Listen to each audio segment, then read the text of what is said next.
Hello and welcome to the prospectus for A-level history. I'm Mr. Gregory and I'm going to explain to you why A-level history would be a fantastic choice. So, why study history?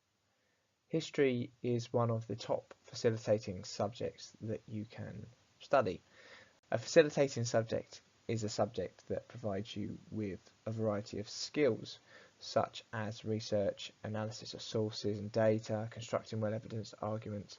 And so what this means is it's a subject that proves that you have the ability to handle the rigours of higher education. Lots of universities will look for these facilitating subjects within your options choices.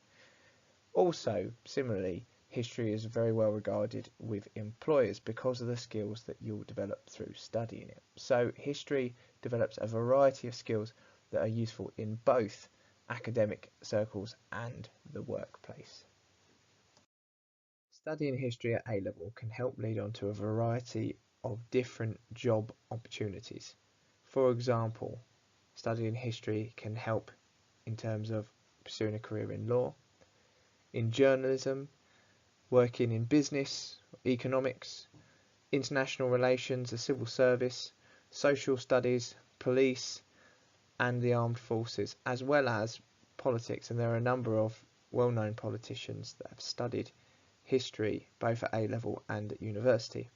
Also, in combination with other subjects such as maths and science, it can be very useful as a facilitating subject to allow students to go on to study medicine, veterinary science, or engineering.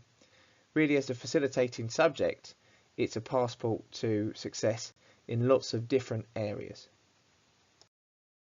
The course itself is a 2-year program of study. The exam board that we follow is OCR, and it's broken down into 4 units. In year 12, we study 2 of those 4 units.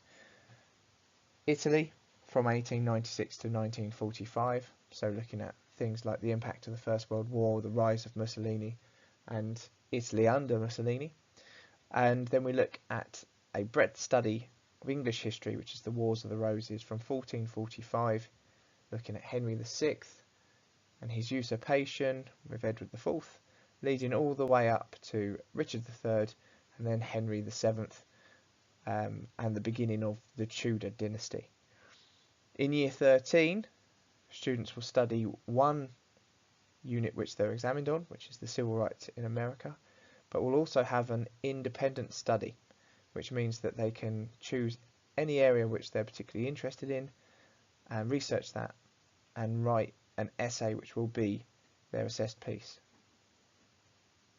In terms of assessment, the course is broken down as follows, with 15% of the overall grade being for the Italy unit, 25% being for Wars of the Roses. Both of those units are a written exam, one focusing on traditional essay questions, and with the Wars of the Roses focusing on using historical sources as well as a traditional essay question. In year 13, 40% of the overall grade is awarded with the Civil Rights in the USA unit, which is a traditional written exam, and 20% is based around the independent essay, which is essentially coursework, which is based on a topic chosen by the students.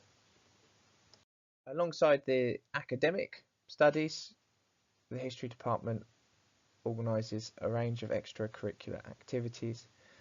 For example, we visit Berlin and Rome, and also every other year there are trips to the battlefields in France and Belgium which students can go on. Alongside this, we're trying to develop links with local universities and looking at ways that we can get students more prepared for a university life by attending visits and having some talks from guest lecturers. Thank you for listening to the presentation. If you have any questions regarding history A level, I'd be happy to answer them. Feel free to email me at gregoryc@ursuline.kent.sch.uk. Thank you for listening.